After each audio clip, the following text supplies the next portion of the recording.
귀한 찬양 하나님께서 기쁨으로 받으신 줄로 믿습니다. 요즘 최고의 화제가 되고 있는 그 인공지능 알파고와 그리고 최고의 바둑기사 이세돌의 경기 내용들을 잘 아실 겁니다. 세 번째 경기를 했는데 어떻게 됐죠? 졌습니다. 질 줄 알았습니다. 무려 2000여 대의 그 컴퓨터와 조합되어 있는 이 그 알파고를 이길 수 있는 사람은 아마 없을 겁니다. 정말 인간의 기술이 얼마나 뛰어나게 발전하고 있는지 인간의 능력을 완전히 넘어서고 있구나라고 하는 경탄을 저희들이 하게 됩니다. 근데 여러분, 이 바둑의 역사가 얼마나 되는지 아십니까? 무려 4000년입니다.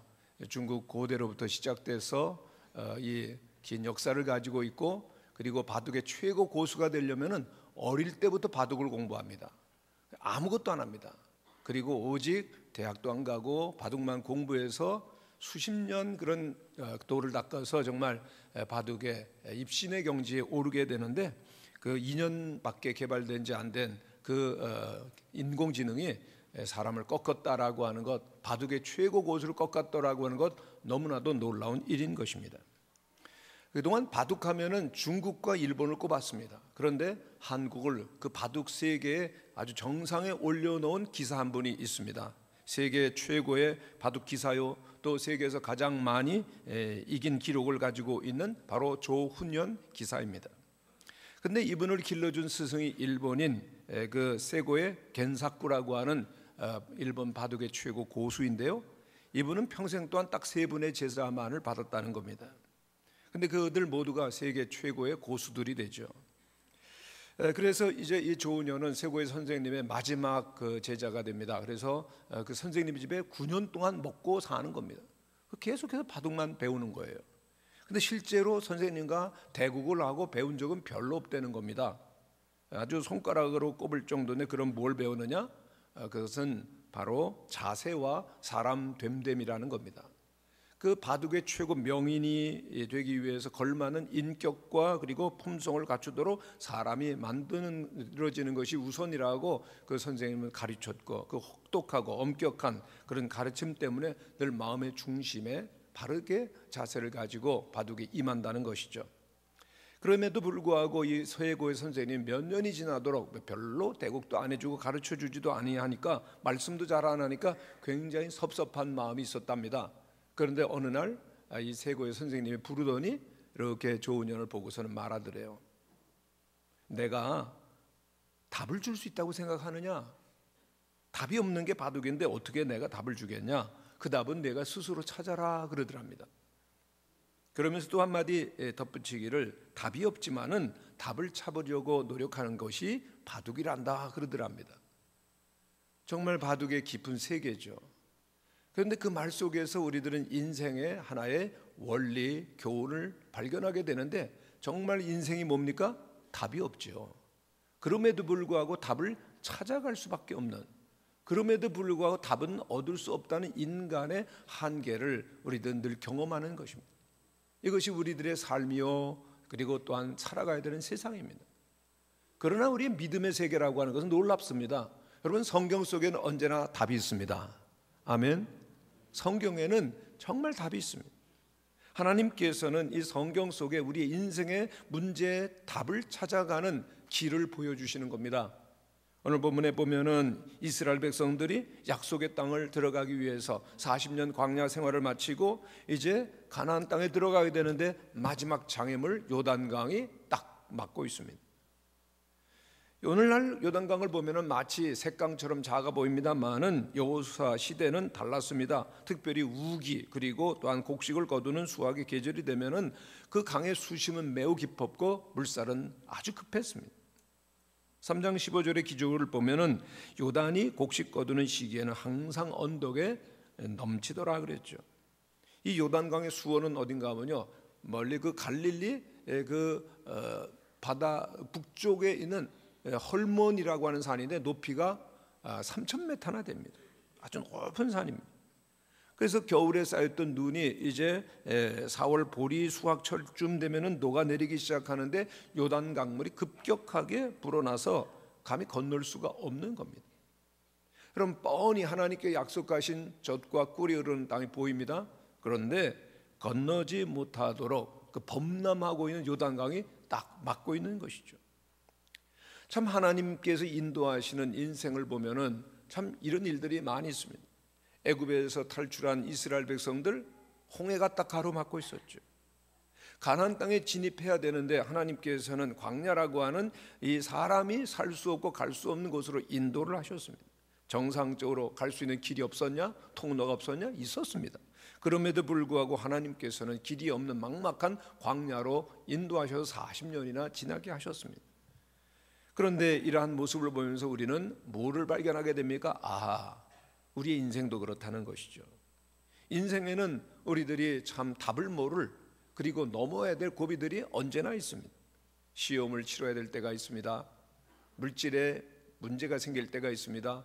건강에 위험 신호가 올 때가 있습니다.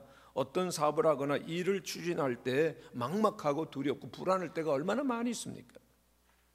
이러한 형편에 처하면 우리는 마치 우리가 홍해 앞에 있는 것처럼, 그리고 요단강 앞에 있는 것처럼 느껴지는 거죠. 길이 없어요. 답이 없어요. 수단이 보이질 않습니다. 그런데 어떻게든 건너야 되는 거죠.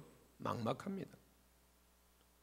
요단강이 범람하에서 넘치는 이러할 때 이스라엘 백성들은 최소 200만이 넘는 이 백성들이 그 요단강을 건너야 되는 것입니다. 어떻게 보면은 이스라엘 백성들이 이제 광야 여정을 마치고 가나안 땅에 들어가야 되는데 최후의 최대의 시련을 맞이한 것처럼 보이는 겁니다. 여러분, 앞을 향하여 전진해야 되는데 가로막고 있는 이 강을 어떻게 건널 수가 있겠습니까? 오늘 우리도 인생길 가운데서 우리들이 맞이해야 되는, 직면해야 되는 이러한 장애와 문제 앞에서 어떻게 그 건너는 법을 알 수가 있느냐라고 하는 것입니다. 인생의 여러 가지 위기, 시련, 장애라고 하는 강을 건너긴 건너야 되는데 답을 모르지 않습니까? 그런데 답이 있습니다. 어디에 있습니까? 그것은 믿음이라고 하는 것입니다. 우리가 문제 앞에서, 위기 앞에서 반드시 우리의 믿음을 재점검해야 되는데, 믿음이 어디 있는가 하면요, 우리에게 있지 않습니다. 오늘까지 살아계시고 역사하시는 하나님께 있는 줄로 믿습니다.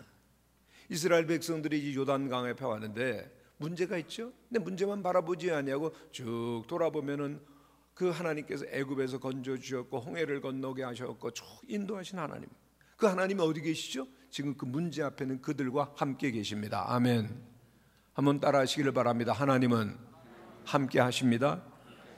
예, 전능하신 하나님이 함께 하신다면은 하나님의 인도하시면 실수가 없는 것이죠. 그 상황이 이스라엘 백성들에게는 답이 없고 두렵고 막막할지 모르지만은 하나님께는 답이 있습니다. 하나님 두렵지 않으십니다.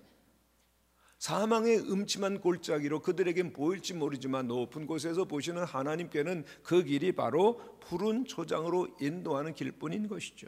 지름길이라는 겁니다. 성도 여러분, 오늘 우리에게 믿음이 필요합니다. 오늘까지 인도하신 분 누구십니까? 오늘 우리와 함께 계시는 분 누구십니까? 그러면 하나님께서 우리를 책임지실 것도 믿습니까? 그 믿음이 필요한 것입니다. 지난번 그 토론토 코스타대 때 송솔나무라고 하는 분을 만났습니다. 세계적인 플룻 주자이죠. 정말 우리들이 잘 아는 그 드라마 허준, 그리고 또한 그 이산 주제가를 감동적으로 연주한 그 송솔나무를 만나서 교제하고 간증을 듣고 연주를 들은 것은 정말 큰 감동이었습니다. 근데 이 송솔나무가 초등학교 1, 2학년 때 아버지가 파산을 합니다. 도망가듯이 미국으로 가게 되는데 거기에서 영어도 못하고, 그러니까 공부도 못하고, 돈은 없어 가난하고, 그러니까 그 미국 애들이 얼마나 못 살게 구는지 모릅니다. 갈 때마다 한 박씩 주워받고, 공부도 못하고 말도 못하니까 맨날 왕따를 시키고 때리는 겁니다. 얼마나 심했던지요. 그 아이들의 비난과 놀림을 피할 수 있는 길은 학교에서 화장실밖에 없었다는 거예요. 어느 날은 그 변기 위에 쭈그리고 앉아가지고 하나님께 따지듯이 물었답니다. 하나님, 왜 내가 미국에 와서 이런 고통을 당해야 되죠? 왜 저는 키도 작고요? 왜 저는 공부도 못하고요? 왜 맨날 야단만 맞아야 되고, 왜 친구들에게 놀림과 그리고 때리는 일을 경험해야 되네요? 그런데 놀랍게도 하나님의 음성이 그 시간 들리더랍니다. 얘야, 내가 친구해 주면 되지 않니? 늘 너와 함께 있지 않니? 그 하나님의 음성이 들려오니 눈물이 활칵 쏟아지더라. 그래도 여전히 서러워서 또 말씀드립니다. 사람들은요, 제 이름도 안 불러줘요. 난 태어나지 말았어야 돼요. 제가 실수로 태어난 건 아닌가요? 하나님이 말씀하십니다. 아니다. 난 내 머리카락까지라도 다 세는 하나님을 안다. 내가 널 만들었단다. 할렐루야. 근데 그 하나님의 그 음성을 들으면서 무작정 하나님을 친구로 의지하고 싶더라는 겁니다. 그리고 그 마음속에 뭔가 강하고 단단한 것이 딱 생기는 겁니다. 근데 그 순간 어디선가 플룻 소리가 들려오는 겁니다. 그 플룻 소리를 따라가게 되었고, 그 학교 음악부에서 플룻을 연주하기 시작했는데 그 실력이 대단하게 발전합니다. 그래서 16살 그 어린 나이에 줄리어드의 장학생으로 들어가게 됩니다. 그리고 세계 최고 무대에서 연주를 하고 또 하나님의 인도를 받아서 일본 빈민가 또 여러 세계 가난한 곳에 가서 연주를 하는데 그 송솔나무의 청중은 딱 한 사람입니다. 누굴까요? 하나님. 그는 말합니다. 세상 연주 수많은 사람들 앞에서 연주하면 피곤하고 하면 할수록 지치지만은 찬양은 하면 할수록 능력이 나타나고 천국문이 열립니다. 할렐루야. 그리고 그는 이렇게 생각한다는 겁니다. 악기, 이건 복음을 전하는 도구일 뿐이지 그 이상도 그 이하도 아니며 오직 영광은 하나님께만 돌립니다. 그는 함께 하시는 하나님을 늘 의지하면서 인생의 어려운 장애들을 헤치고 나가며 주님께 영광을 돌린다는 겁니다.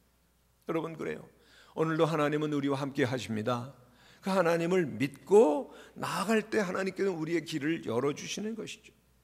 여러분, 이스라엘 민족이 12지파를 대표해서 약속의 땅 가나안 땅에 정탐꾼을 보냅니다.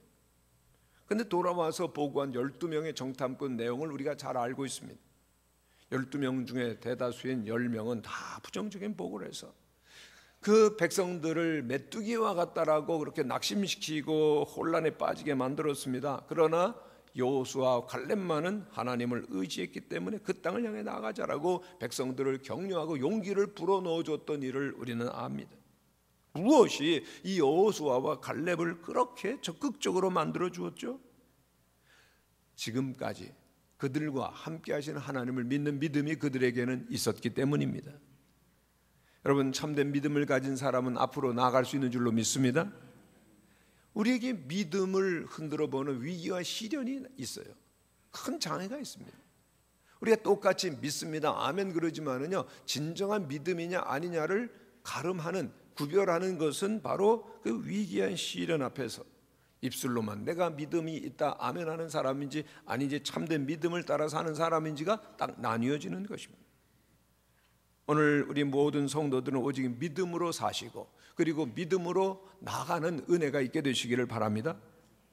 믿음을 고백하지만은 그 시험과 어려움 앞에서 뒤로 물러서는 사람들이 너무 많습니다. 그렇기 때문에 그리스도인 딱 두 종류로 나뉘어집니다. 신앙은 입술로 고백하지만은 문제 앞에서 맥없이 뒤로 물러가는 사람, 문제 앞에서도 믿음을 고백하고 앞으로 나아가는 사람. 여러분들은 어떤 사람이 되기를 원하십니까? 믿음으로 나아갈 수 있는 승리하는 성도들이 되시기를 바랍니다. 여호수아의 믿음을 따라서 앞으로 나아가는 사람이 이 시대는 필요한 것입니다. 가정에서, 직장에서, 교회 안에서 그런 지도자가 필요하죠. 여호수아를 본받아서 우리에게 어떤 어려움과 난관이 딱 가로막는다 할지라도 뒤로 물러서지 아니하면 나아갈 수 있는 믿음의 담력과 능력이 있게 되시기를 간절히 바랍니다. 왜요? 하나님께서 약속하셨잖아요. 오늘 말씀 가운데 보면은 가나안의 그 칠족들이 있게 되겠지만은 그들을 다 쫓아내리라, 그 땅을 주리라 말씀하셨어요. 하나님이 주시겠다고 약속하시면 신실하신 하나님께 그 약속을 지키시는 것을 믿으시기를 바랍니다. 하나님의 약속을 믿는 것이 우리의 믿음입니다.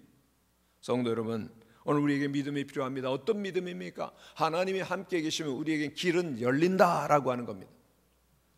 한번 따라 하시기를 바랍니다. 하나님이 함께 하시면 길이 열립니다. 그런 믿음이 필요한 것이죠. 하나님 어떤 하나님입니까? 그들을 가로막고 있었던 홍해를 가르셨습니다. 길을 내셨습니다. 그래서 이스라엘 백성들을 탈출시키시죠. 광야라고 하는 악조건이 있었습니다만 반석에서 샘물을 터지게 하시고 만나와 메추라기라고 하는 하늘 양식으로 이스라엘 백성들을 먹이셨습니다. 그렇다면 오늘 우리들에게 그 요단강이라고 하는 장애가 있다 할지라도 살아계시고 함께 하시는 하나님께서 어떻게 해서든지 길을 열어주실 것을 믿는 성도들이 되시기를 바랍니다. 왜요? 하나님께는 답이 있습니다. 우리에겐 답이 없지만 우리와 함께 하시는 하나님은 답이 있으시죠. 그런데 그 하나님과 함께 가는 길이 뭐냐? 바로 언약궤를 바라보면서 가는 겁니다. 오늘 말씀의 가장 중심이 되는 핵심은 언약궤입니다. 한번 따라 하시기를 바랍니다. 언약궤. 3절에 보면 이렇게 명령하십니다. 너희 하나님 여호와의 언약궤에 매는 것을 보거든 너희 곳을 떠나 그 뒤를 따르라. 6절도 말씀합니다. 제사장들에게 말하 이르되 언약궤를 메고 백성의 앞서 건너라 그랬습니다. 그리고 16절에 보면은 놀라운 일들이 일어나는 것들을 보게 되어집니다. 언약궤를 메고 가라. 여러분, 이 언약궤는 하나님의 임재, 하나님의 함께 하심을 뜻하는 것이죠. 광야에서도 하나님 함께 계셨습니다. 불기둥, 구름기둥으로 앞서 인도하셨는데 이제 요단강을 건너가는데 하나님께서 언약궤로 인도하시는 것을 보게 되어집니다. 여러분, 구름기둥, 불기둥과 그리고 언약궤는 무슨 차이가 있을까요? 함께 하나님께서 함께 하시는 하나님의 임재라고 하는 그런 그 뜻은 같습니다만은 형식은 좀 달라요. 어떤 면에서요? 불과 구름 기둥이라고 하는 것은 하나님께 실제로 놀라운 그 영광과 그리고 또한 그 표적으로 보여지는 것이지만은 그러나 언약궤는 보이지 아니하는 말씀으로 이끌어간다는 얘기입니다. 여러분, 그 언약궤 안에는 하나님의 십계명이 새겨진 돌비가 있는 것이죠. 하나님께서는 이제 인격적으로 이제 광야 40년을 불기둥 구름기둥 인도하셨던 세월을 뒤로하고 하나님의 말씀과 언약으로 이끌어 가시는, 인격적으로 깊이 우리를 만나 주시고 이끌어 가신다라고 하는 의미가 있는 것입니다. 말씀이라는 거죠. 여러분, 오늘 우리들이 요단강을 건너가는 비결이 어디에 있느냐? 성경 66권 말씀에 있는 줄로 믿습니다. 말씀을 따라 살고 순종할 때 길이 열리게 되는 것입니다. 여러분, 인생 앞에 요단강이 지금 딱 가로막고 있습니까? 최고의 그 강을 돌파하는 비결이 하나님의 말씀에 있는 것입니다. 하나님은 여호수아에게 분명히 말씀하셨습니다. 1장 8절에 보면은 이 율법책을 내 입에서 나지 말게 하며 주야로 그것을 묵상하여 그 가운데 기록한 대로 다 지켜 행하라. 그리하면 내 길이 평탄하게 될 것이라 내가 형통하리라고 약속하셨죠. 한번 따라하시기를 바랍니다. 이 율법책을 내 입에서 떠나지 말게 하며 묵상하여 다 지켜 행하라. 그리하면 길이 열린다는 거죠. 평탄하게 된다, 형통한다는 겁니다. 그리고 정말 언약궤라고 하는 그 말씀이 요단강 물을 밟는 순간 물이 딱 멈춰서고 길이 쫙 열리는 것을 보게 됩니다. 성도 여러분, 그러므로 매일매일 일상생활 속에서 하나님의 말씀을 묵상하시는 은혜가 있게 되시기를 바랍니다. 하루의 길이 쫙 열리고 사업의 문이 열리고 직장의 문이 열리고 길이 보일 것입니다. 주일 드리는 예배와 설교에 집중해야 되는 것입니다. 하나님께는 예배와 설교 중에 말씀하시죠. 그 말씀이 여러분의 심령에 깊이 간직되시기를 간절히 바랍니다. 그 말씀이 우리의 안내자가 될 것입니다. 요단강을 돌파할 수 있는 지혜와 능력을 주실 것입니다. 그 말씀은 또한 예수 그리스도십니다. 요한복음 1장 1절에 보면 태초에 말씀이 계시니라. 이 말씀이 하나님과 함께 계셨으니 이 말씀은 곧 하나님이시니라. 그 말씀 속에서 우리가 예수님을 만나는 거죠. 그리고 그 말씀이 예수님이 우리를 이끌어 가시는 거고, 주님은 요한복음 14장 6절에서 말씀하셨습니다. 내가 교리요 진리요 생명이니. 예수님을 만나면은, 그 말씀 속에서 찾아오신 예수님을 만나면 우리는 길을 찾은 것과 같아요. 왜요? 예수님이 길이시기 때문에, 예수님이 지도시기 때문에. 그렇습니다. 요단강을 건너는 비결은 언제나 함께 하시는 그 말씀으로 함께 하시는 하나님을 의지하며 나아가는 것입니다. 우리의 매일매일의 삶 가운데서 믿음으로 또한 말씀으로 나아가는 성도들이 되시기를 바랍니다. 5만 번 응답받은 기도 용사라고 하는 책을 쓴 기도의 사람 조지 뮬러는 참 대단한 사람이죠. 그런데 그분이 노년에는 여러 교회들을 다니면서 말씀을 전했는데 목표가 있었습니다. 하나님의 백성들을 이끌어서 하나님의 약속을 실제로 믿도록 하자. 근데 경험한 것은 너무나도 많은 분들이 실제 믿음이 없다는 것을 발견하셨어요. 그래서 이렇게 말합니다. 첨단의 특급 유행을 따라서 하나님을 믿는 사람들은 많아도 상점에서, 이부자리에서, 사무실에서, 학교에서, 부엌에서 믿는 사람은 그렇지 많지 않습니다. 그들은 밥이나 의복이나 집세에 관련해서는 하나님을 믿지 못합니다. 그들은 영원토록 하나님을 믿는다고 입으로는 말하지만은 오늘이나 내일 일에 대해서는 근심과 염려와 두려움을 떨쳐버리지 못합니다. 참된 믿음은 오직 일상에서 나타나는 믿음입니다. 매일매일 주님의 말씀과 더불어 믿음으로 나가는 성도들이 되시기를 바랍니다. 근데 믿음이 뭘까요? 믿음은 때로는 우리들이 오해를 할 때가 있는데, 믿음은 아무것도 하지 아니하고 하나님께서 주신 것 받으면 된다라고 오해를 할 때가 있습니다. 그렇게 생각하는 것은 영적인 게으름이고 무지인 것입니다. 사단이 우리에게 주는 생각일 것입니다. 믿으면 믿음과 함께 나아가는 행동이 필요한 것입니다. 어떤 목사님이 미국에 가서 15년 동안 박사학위를 공부하는데 논문 준비가 너무 마지막에 어려웠습니다. 너무 힘들어서 하나님께 기도하며 물었습니다. 하나님, 제가 박사학위를 끝낼 수 있을까요? 그랬더니 하나님께서 마음속에 응답을 주시는데 건 네게 달렸다 그러시더랍니다. 여러분, 기도해서 우리들이 하나님 앞에 응답으로 받을 때가 있지만, 기도한다면 구하고 찾고 두드리는 우리들이 노력하는 단계도 있다는 것을 잊어서는 안 될 것입니다. 우리가 정말 경건하게 기도는 많이 하지만은 실제 우리들의 삶 속에서 불신앙적 요소가 있을 때가 있습니다. 기도하면은 하나님께 응답하시기를 믿고 노력하고 순종하는 성도들이 되시기를 바랍니다. 오늘 이스라엘 백성들이 한 일이 뭡니까? 하나님께서 명령하셨을 때 언약궤를 메고 나가는 것입니다. 15절 16절에 있는 말씀입니다. 같이 한번 읽겠습니다. 같이 읽죠. 시작. 궤를 맨 자들이 요단에 이르며 궤를 맨 제사장들의 발이 물가에 잠기자 곧 위에서부터 흘러내리던 물이 그쳤더라. 아멘. 물은 아직도 넘실거리고 있어요. 언덕까지 차올랐습니다. 그런데 궤를 맨 제사장들이 요단에 이르러서 그 발이 물가에 닿자마자 물이 위에서부터 흘러내려 딱 그치는 겁니다. 물이 갈라진 다음에 제사장들이 발을 들여놓은 것 아닙니다. 믿음으로 발을 들여놓았더니 물이 갈라지더라는 말씀입니다. 그런데 오늘 우리들은 늘 어떻게 이야기합니까? 하나님, 이 문제 해결해 주세요. 그러면 하나님 살아계심을 잘 믿겠습니다. 하나님, 제가 사업을 시작했는데 형통하게 해주세요. 그럼 충성도 하고 헌신도 하고 11조도 하고 충성도 해볼게요. 하나님 살아계신 증거를 보여주세요. 그럼 믿을 것 아닙니까? 그러나 성경은 반대로 말합니다. 여러분, 그 예수님께서 나사로의 무덤가에 갔을 때 그 마르다를 향해서 말씀하신 것이 있으십니다. 요한복음 11장 40절에 보면 믿으면 내가 영광을 보리라. 한번 따라 하시기를 바랍니다. 믿으면 내가 하나님의 영광을 보리라. 아멘. 순서를 보세요. 믿으면 끝에 뭐라 그랬습니까? 보리라 그랬어요. 그런데 오늘 우리들은 항상 바꾸기로 하나, 하나님 보여주세요. 그럼 믿을게요. 아닙니다. 신앙생활이라고 하는 것은 순서가 중요합니다. 우선순위가 뭐죠? 믿으면, 너희가 믿으면 하나님의 영광을 보리라. 그런데 끊임없이 우리는 하나님께 아니요, 하나님 보여주세요. 그러면 믿을게요? 아닙니다. 믿으면 하나님의 영광을 보리라. 믿음으로 나가시는 성도들이 되시기를 간절히 축원합니다. 저희들이 기도 대행진을 하고 있습니다. 하나님께서 2016년에 놀라운 일을 행하실 것입니다. 놀라운 기적을 행하실 것입니다.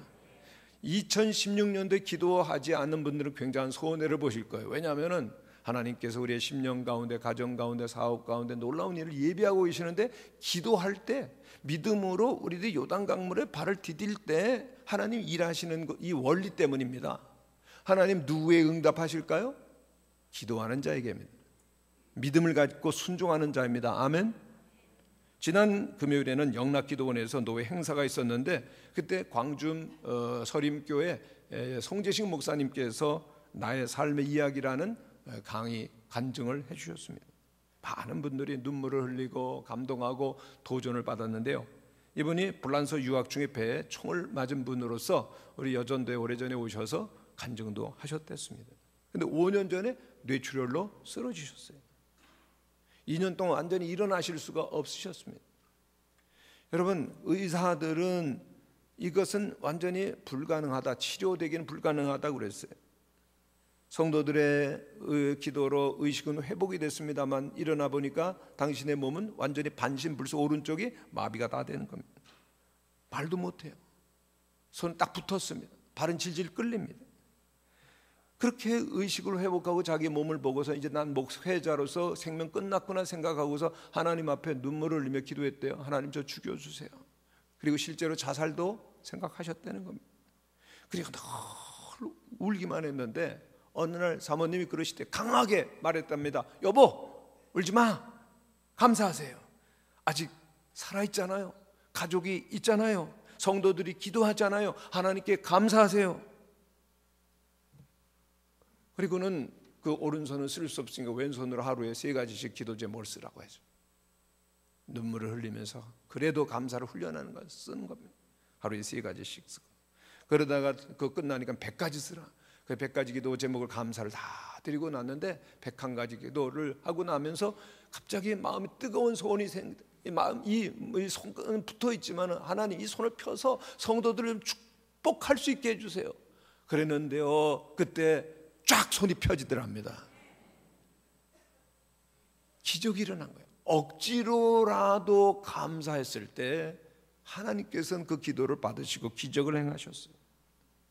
그리고 지금 95% 회복이 돼서 그 설교도 하시고 그리고 목회도 은혜 가운데 하시고 교회는 건축을 하고 새로운 부흥이 일어나고 있습니다. 하나님은 오늘도 믿음으로 감사하며 기도하며 순종하는 자에게 기적을 행하시는 줄로 믿습니다. 2016년도가 우리 무학교에 그런 일이 일어나는 해인 줄로 믿습니다. 기도가 필요합니다. 여러분 함께 교회 나와서 기도하는 건 어렵지만은요, 일주일에 한 번 나와서 기도하는 거 정성을 다하는 거죠. 믿음으로 순종하는 거죠. 하나님께서 놀라운 일을 행하여 주실 줄로 믿습니다. 우리 앞에는 요단강이 갈라지는 한 해가 될 줄로 믿습니다. 죽어가던 영혼들이 주님께로 돌아오는 위대한 일이 일어나게 될 줄로 믿습니다. 이 일에 함께 하시는 우리 모든 성도님들, 믿음으로 하나님을 바라보며 나아갈 때 기적을 경험하는 성도들이 되시기를 간절히 축원합니다.